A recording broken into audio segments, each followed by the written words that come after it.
Bonjour à tous et bienvenue sur Oromax. L'insoutenable attente qui a duré littéralement 2 ou 3 jours arrive à sa fin. Swatch vient de révéler il y a quelques heures ces 3 nouveaux modèles. Est-ce que vous êtes emballé? Moi non plus. Mais je suis sûr qu'il y a 2 ou 3 revendeurs sans scrupules qui se frottent les mains et qui vont aller faire la queue le 15 juin, date où ces montres seront dans certaines boutiques Swatch. Vous connaissez comment ça marche maintenant. Mais parlons des modèles eux-mêmes. Nous avons la rouge qu'ils ont appelée Lava. Pour ceux qui connaissent bien leur Speedmaster, nous sommes ici sur un hommage de l'Omega Speedmaster Ultraman d'il y a quelques années, un modèle qui était relativement populaire, mais même parmi les 10 000 milliards de modèles de Moonwatch, c'était un modèle, on va dire, limité, un petit peu intéressant, mais sans plus. Ils le reprennent ici quand même, avec le boîtier en biocéramique, entendez plastique, et des accents rouges au niveau des aiguilles, sur la pointe des index, et sur le petit texte tachymètre sur la lunette. Nous sommes ici sur des boîtiers recyclés de la Mission to Mars, mais on va dire que le cadran change un petit peu. Allez, accordons-leur ça. Le modèle qui est peut-être le plus surprenant est le suivant, le Polar Lights, ou lumière polaire,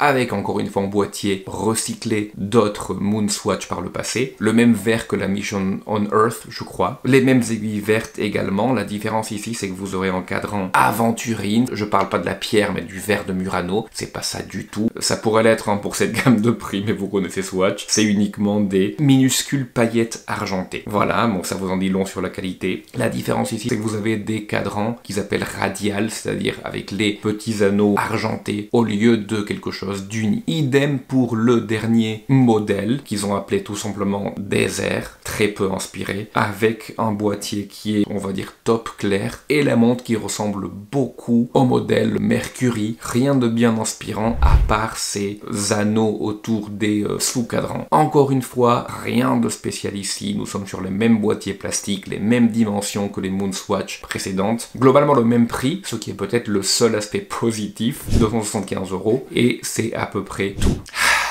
Bon, disons ce qui est bien évident, Swatch ne se fatigue pas d'exploiter le filon des Moonswatch. Franchement, je pense que majoritairement le public s'en fiche à ce stade. Je pense encore une fois qu'il y aura forcément des files d'attente relativement grandes, de plus en plus petites par rapport à ce qu'on a depuis 2 ans maintenant, et qu'elles seront majoritairement constituées de personnes qui veulent faire un profit immédiat. Donc le succès de ce modèle ne va pas se limiter à la taille des files d'attente, mais il va vraiment se donner par les coefficients multiplicateurs de ces montres-là dans le marché secondaire. Lors de la sortie de la Moonswatch, on voyait des multiplicateurs à 2, 3, 4, 5 fois le prix d'origine pour ces montres-là, voire à 10 fois le prix dans les cas extrêmes. Pour les modèles qui sont venus par la suite, on a vu ce coefficient multiplicateur se réduire de plus en plus. Je sais que pour la Snoopy, par exemple, qui m'intéressait bien, on n'était même pas à x2, et ce le jour d'après de leur sortie. Là, à voir combien nous sommes 2-3 jours après. C'est ça qui dictera vraiment le succès de ce lancement.